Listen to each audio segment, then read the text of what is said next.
अस्सलाम वालेकुम नाजरीन, मैं इकबाल साहिबानी, आप देख रहे हैं होम टीवी और होम टीवी के प्रोग्राम न्यूज़ एंड व्यूज़ के साथ आपकी खिदमत में हाजिर हूँ।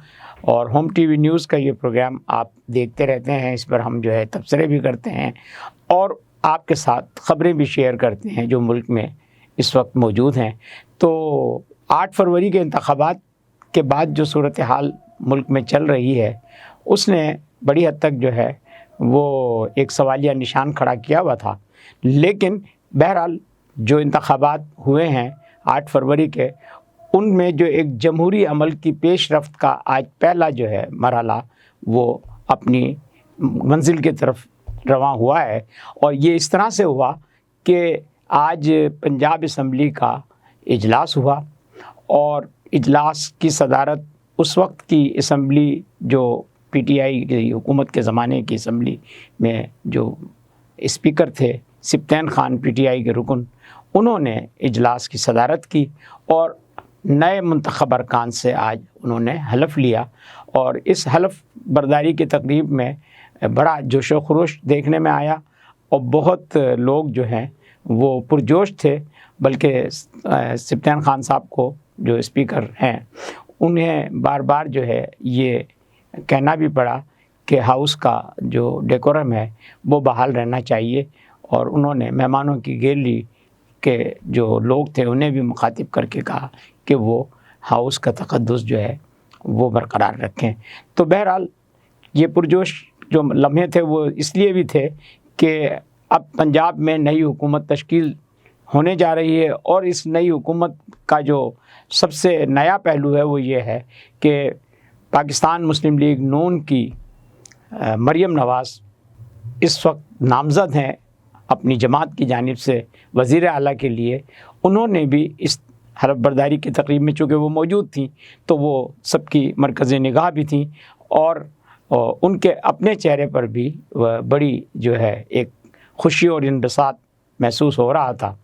तो इजलास जो है हुआ, उसमें हलफ बर्दारी की तकरीब हुई और इस तरह से उस इजलास में एक और बात जो देखने में आई वो ये कि मरियम नवाज़ के साथ ही मरियम औरंगज़ेब भी मौजूद थी।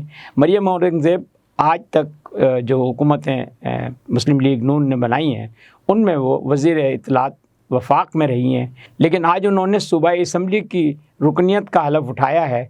तो इससे ये बात वाज़ेह हो गई कि अब वो मरकज़ में नहीं होंगी बल्कि पंजाब में होंगी। और पंजाब में होंगी तो हम इस बात की तवक्को कर सकते हैं कि वो शायद पंजाब हुकूमत की या तो वज़ीर इत्तलात होंगी या फिर ये वज़ीर आला मरियम नवाज़ की तर्जुमान के तौर पर वो पंजाब में अपनी खिदमत अंजाम देंगी। तो ये एक जो मरहला 8 फरवरी के इंतखाबात का था ये अपनी तकमील की तरफ पहुँचा है।